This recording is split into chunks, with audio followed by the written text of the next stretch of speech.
Hey, church, welcome to another episode of Afterthought. I'm Sam. I'm Greg. And yesterday we celebrated 10 years as a church. A decade. A decade. Full decade. And so in this episode, we're going to be talking about the passage Greg talked about yesterday, which is Joshua 4, where the Lord is commanding the nation of Israel to set up stones of remembrance along the Jordan River so that when future generations come across the Jordan, they see those stones, they remember what God did for them, both in delivering Israel from the hand of the Egyptians and parting the Jordan River so that they could cross into the Promised Land. So as we reflect upon that passage, my question for you, Greg, would be, what are some stones of remembrance for you over these last 10 years of restoration?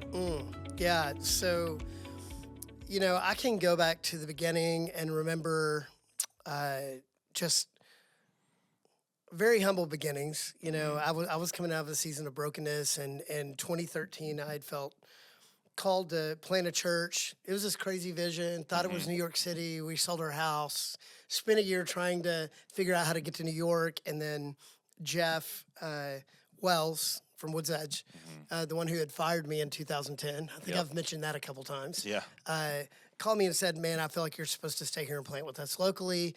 And over a series of months and negotiating, they brought us back on staff to plant what would become Restoration. And so one big stone would have been me saying yes, not really ever feeling called to be a pastor. It wasn't on my bucket list, and but knowing that this was God's assignment for me.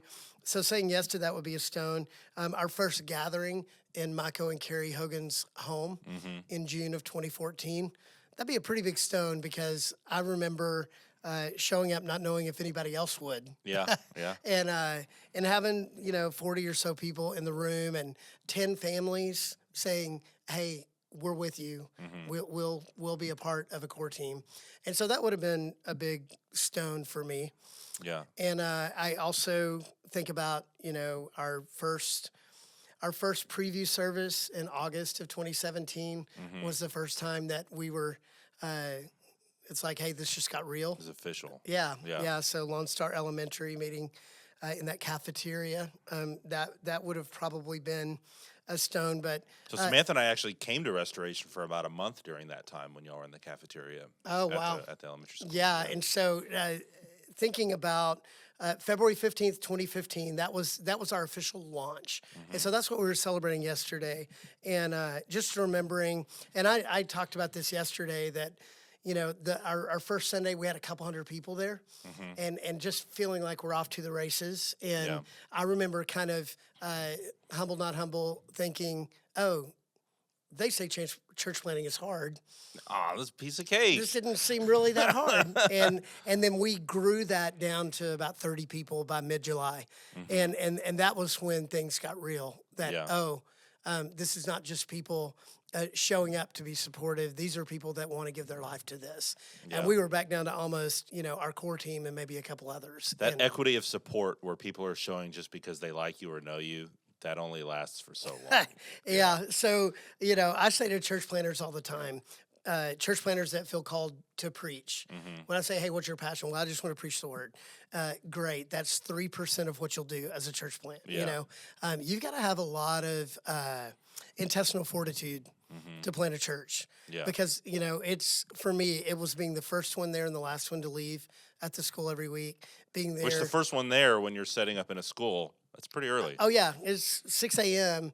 waiting on the trailer to show up, to unload the trailer, and we went full bore. We're setting up stage, AV, and, 200 chairs or whatever. I think it was 200 in that room. And so there's a lot that went into it. And you would, it goes back to the people that say they're in, and then they realize, oh, this is every week.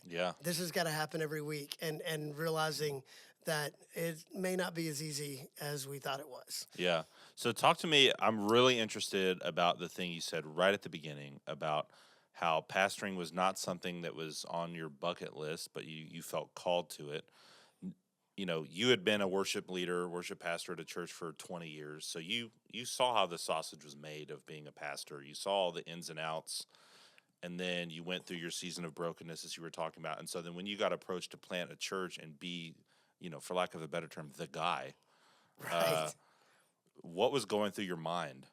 Well, Because you knew what you were signing up for. It's not right. like you were like, I've never worked at a church before and I'm just going to Right. plant. So when I started at Woods Edge in 1997, we had come from Prestonwood in Dallas, which is I guess it'd be called a giga church today. Yeah. 40,000 plus members, and I was just one of the cogs in the Yeah. machine there. We moved to Woods Edge. They were meeting in the theater at Montgomery College, Lone Star, Okay. 242 and 45, and there were about 150 people there. And so it was humble beginnings, moving from very well established to just getting started. And so I really grew with the church over the time we were there, moving from being in the college to we built our first building on Panther Creek in 2003, moved into the campus that they have now on Gosling in end of 2008. And so I was a part of a church plant. I came 4 years in, but I understood what it took to set up and tear down and all of those things. What I realize now is there were probably a lot of times during my tenure at Woods Edge that I thought, well, if Jeff ever went down, I could step in. Yeah. I could do that. I mean, I was pretty arrogant, and so I had a pretty high view of my leadership acumen and what I could bring to the table. Fast forward, we start in 2014, and just the chair and the office is a lot more ominous. Like I felt, and granted, I had gone through a lot of brokenness, and so I was in a much more humble place. But there was this feeling of, man, now I am solely responsible for wherever this church goes is going to be because I led it there.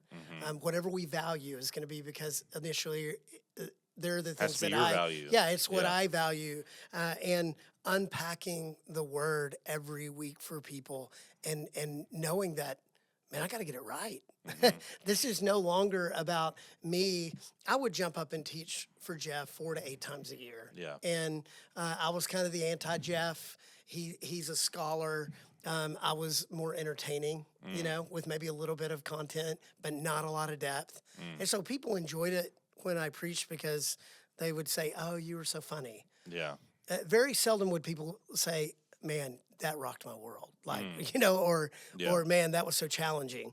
And so moving into this, I moved from being probably someone that would have a good story and would find a passage that fit what I wanted to say to we're going to walk through a book of the Bible and the Bible's going to speak for itself. And it's my job to allow the Bible to speak, to allow it to breathe. And that was really, I used the word ominous a minute ago. Like I just realized I got to get this right. I think there's a healthy weightiness. I mean, And I think Paul even says, like, you're going to be held to a higher account, like, if you're teaching the word. So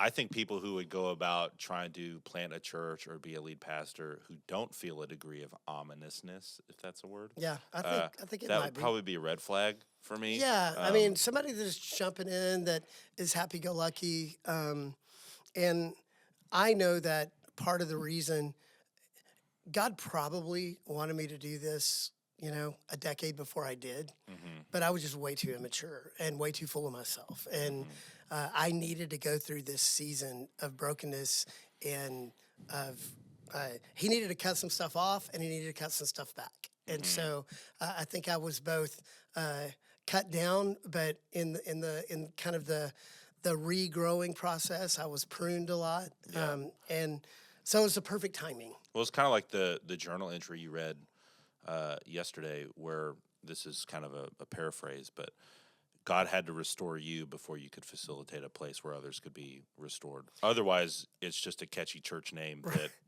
Right. doesn't mean anything. Right. Well, Carrie, I saw a social media post yesterday afternoon that she was in the room. So when we started with the core team, there was no name, and so I wanted everyone to go through the process of naming, even though God had given me that in April, and now we're meeting in July, and we're going through and we're whiteboarding options for names, and there were some really bad names, and I threw. What were some of them? Oh, Don't tell me who said it, but just like John 3:16 Church. Oh, I mean, that was kind of like. Well, probably not. And if you're watching this, I don't remember who said it, so I'm not going to call you out. But just some names that you're like, I probably won't do that. But I wrote the name Restoration up kind of almost as an afterthought to see who was going to grab onto it. Immediately across the board, everyone was like, oh, no. And Carrie said in her social media post yesterday, I thought that was a bad name because that's for people who don't have it all together. And she said, I didn't really realize how much I needed restoration. And so... Because none of us really have it all together. Right, right. And so there was a little bit of a backhandedness to, I wanted people to feel like they were a part of the process. And so I said, okay, well, let's pick 3 of these. And I made sure that restoration was one of the ones that we picked. And I said, we're going to give it 2 weeks. If I don't hear feedback from anybody, I'm just going to name. I'm going to pick a name. Well, so 2 weeks later, I came back and I said, hey, I'm really landing on this, but can I tell you why? And I pulled out my journal and I read that entry from April 1st. And everyone was kind of a little bit frustrated because they said, if God gave you the name, why did we do this whole thing? Why did you take us through this process? But it really, the name on the sign, it was really the name that God gave me because it was my story. And it was really 2 Corinthians 1 where Paul talks about that we suffer and we go through the things we go through so that we can turn around and do it for others. I want to grab that verse just because I feel like that it is really key to who we are as a church. It fits our whole Ephesians 2:10 calling that we talk about a lot. He comforts us in our afflictions. Praise be to the God and Father of our Lord Jesus Christ, the Father of compassion and the God of all comfort, who comforts us in all our troubles so that we can comfort those in any trouble with the comfort we ourselves have received from God. Yeah. So we go through these things, and I love how Paul structures a sentence too. It's like, no wonder Peter was like, hey, that guy Paul, he writes some things that are kind of hard to, you got to read it slow. Right. Yeah. Write it, reread it. He said comfort like 8 times Yeah. in a sentence. But at the end of the day, I know that my story is part of the fabric of restoration. Because, again, none of us have it all together. Yeah. You've gone through your stuff, and it was through having a platform and feeling like it was a safe place. I remember the night you came to me. Yeah. Because for whatever reason you felt like this is a safe place. And you even mentioned when you came to me and confessed to me that I don't know what's next. Do I need to step down? I'm like, I could be torpedoing my whole life. Right. So, well, to be honest, I was fairly new on staff, and so I don't know if I was entirely sure. Like, it was a safe place in theory. Right. I had not seen it in practice, so I was like, well, how's this gonna work? I don't know if it is or not, but you got to do it if you got to do it. So right. Yeah. And I remember saying something to the effect of, "Oh, that never crossed my mind." Yeah. Let's talk about how you're going to walk through this in your marriage. That was the most important thing on my mind in that moment. Let's not even worry about the career thing right now. Let's this offense is not against me. Yeah. I want your marriage to be restored. Yeah. And so it's been really, for me, one of my greatest joys. And I mean, this speaks to, I would say, one of our big stones. If I were going to put stones outside and I were going to write words, one of those stones would have the word transparency on there. Yeah. Because it's so. It'd be close to the bottom stone. It'd be one of the bigger ones. Yeah. Part of the foundation of we foundationally value transparency. Week 1, I'm in some way, form, or fashion sharing my story Mm-hmm. because I wanted people to know, hey, I'm just a guy Mm-hmm. who got called to do this, but if we're going to do it, we're going to do it in an open and transparent way. Yeah, and I'm we, not, we also we build ministries around that, like Regen and Reengage. Not we didn't build those ministries, Right. but we well, staff yeah. towards those priorities. Well, and last week, the guy that wrote all the Regen curriculum was here Mm-hmm. for an open house, and I told him, hey, at the end of the day, we've had 175 people that have graduated, have gone through the Regen process, and now we have 175 ambassadors for the thing we most highly value. Transparency. Yeah. So it's not just coming from the stage. It's not just something that people can clap and cheer me on. It's part of the fabric of who we are, and it's growing because when people feel like that it's safe. I have a fundamental belief that everybody wants to share their pain. Everybody wants to get it out. They just don't know where, and they don't know where the safe place is. Yeah. And so we're seeing it all over the place. We're coming up on Men's Advance in a couple of weeks, which tends to be just this incredible weekend of freedom, but it's also an incredible weekend of disruption. And consequence. Yeah, and all of yeah, that, and so I would say if you're watching this and it's coming up, I know that it's become this place where women begin to brace themselves for what could possibly happen. And we want to walk guys into freedom while simultaneously leading women into the healing process, through counseling and through helping pick up the pieces. And Yeah. so, and we've not done a good job of that. Just being transparent.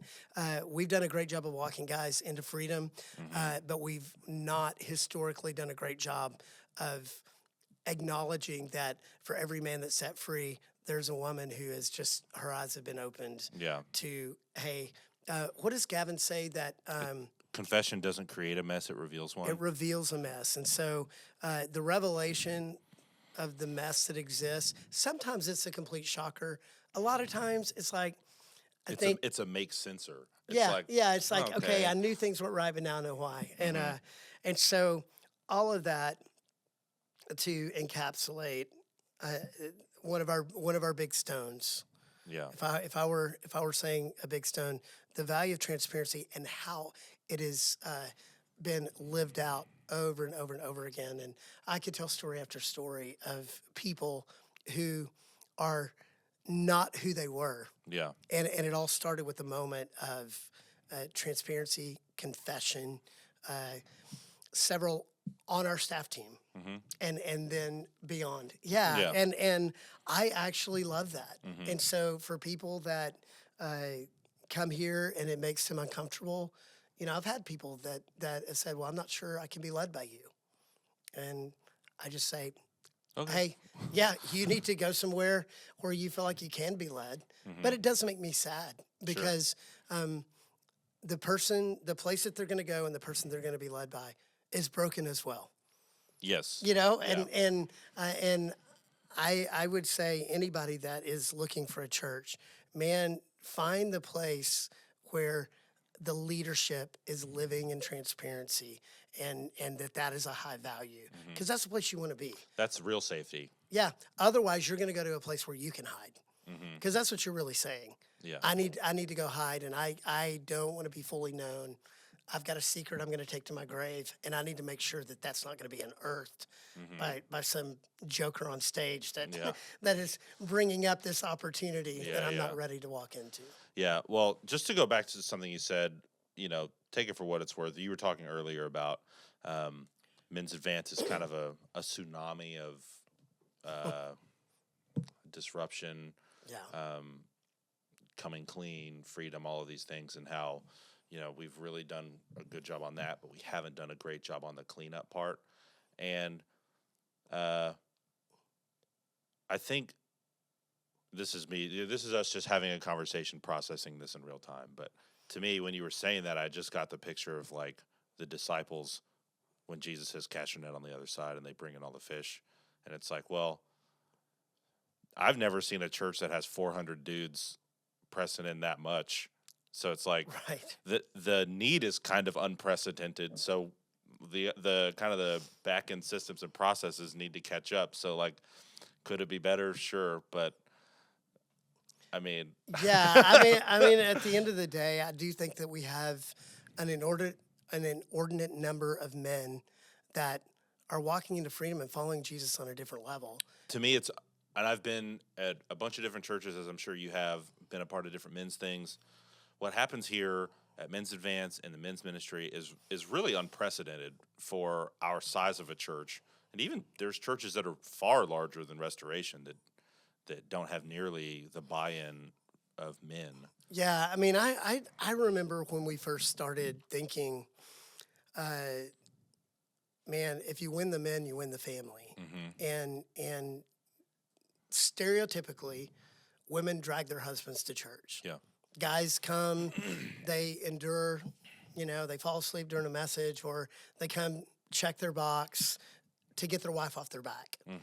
As opposed to men leading the way, men are every bit as engaged as the wife is. And I think we've got a long way to go. Sure. But I do feel like that there are more men per capita that are chasing Jesus, and it probably started with a confession, and it made things worse for a while. Yeah. And Got to take one step back to well, go. yeah, and forward. man, forgiveness is hard, and the process of forgiveness and healing, it takes a lot of time. Yvonne and I walked through a long season of peeling back the layers of forgiveness, and I'm so grateful. I got so choked up yesterday when I looked over and saw her there, because Restoration literally wouldn't exist. So if we want another stone, the stone was me coming to her saying, hey, I feel called to plant a church, and her saying, hey, I don't necessarily feel called to that, but if you do, I will follow you. And she is not historically wanted It's to really follow amazing. me. Yeah. Yeah, and so that would be another stone, just her saying yes. Me saying yes was a big deal. Her saying yes was a bigger deal, because I told her, if you're not a yes, we won't do this. And so she is a remarkable woman. I say a lot, and she'll watch this maybe. Will she make it this far into Yeah, the episode? yeah, I don't know, but she'll tell me later. Yeah. I say a lot. She's the most stubborn person I've ever met in my life, and it is that stubbornness that saved our marriage. And so I'm super grateful for her. Yeah. So we talked a little bit, part of me wants to talk about getting on this property, going into this new building pretty quickly, feels like. But for the sake of not having a 2-hour podcast, we've talked about some stones of the past. What are you expectant for the next 10 years? Like in 10 years from now, when we're doing Afterthought episode 5,000. What do you hope to be talking about? Some extension of what we're talking about today. That just the more people that have been set free, the power and presence of God that we've experienced. I hope we're talking about revival. Yeah. I hope we're talking about this web of spiritual activity where we have developed such deep partnerships with all the churches in the area that revival has taken place, and that we're all just experiencing the power and presence of God in our individual churches. But there's this corporate expression where marriages are restored, in a peculiar way. Yeah. That just all the things. Premarital sex, alcoholism, drug use, all the things that we would look at that when those decline, that is a precursor or no, it is a symptom that God's doing something. So that would be one thing. All the churches that we've planted. I want to plant a church so bad. Yeah. And I know. We've tried a couple of times and we've not gotten there yet. But I've got 4 people right now that I want to plant. And so I'm praying for the financial means to be able to do that. And I'm hoping that over the next 5 years that we plant a church a year. I would love to see that happen. It'd be really cool that if in 10 years we're talking about how a church got planted maybe a year or two from now, and they're about to celebrate their 10-year anniversary, and they're doing Right. And they've already planted another church. Yeah. I mean, we want to plant churches that are planting churches. And, you know, one of our values is to be outward facing. Like we don't want to, you know, that's why, you know, I've told the congregation and I mean this. So if it doesn't happen, I don't know how it happened. Yeah. But we're not going to go look for more land. We're not going to build a bigger building. This is it. Our 850 seats. We're going to fill that up, and we may add a third service if we have to. But we're going to plant churches. We don't need the mega in mega church. You know, we want to be a church that the values that we have are being exported into different areas, and it could be 30 minutes from here. Yeah. People that are driving from the other side of the lake. We may plant a church over in that area. We may plant a church in Navasota or up in Huntsville, or you know, just the regional outflow. We've got a family right now, 2 families that are moving to Rochester, New York, in June, and I've been meeting with them regularly, John and Tracy Rizzo, that they're going to be part of the Restoration family. We don't know exactly what that looks like yet, but we may be planning Restoration Rochester. Who knows? But it doesn't have to be, you know, within 30 minutes of us to be a Restoration church. So those are the things that I dream about. And also think about all the churches that we have supported that no one knows about, that it doesn't have to have Restoration in the name or have our stamp on it in order for it to be kingdom.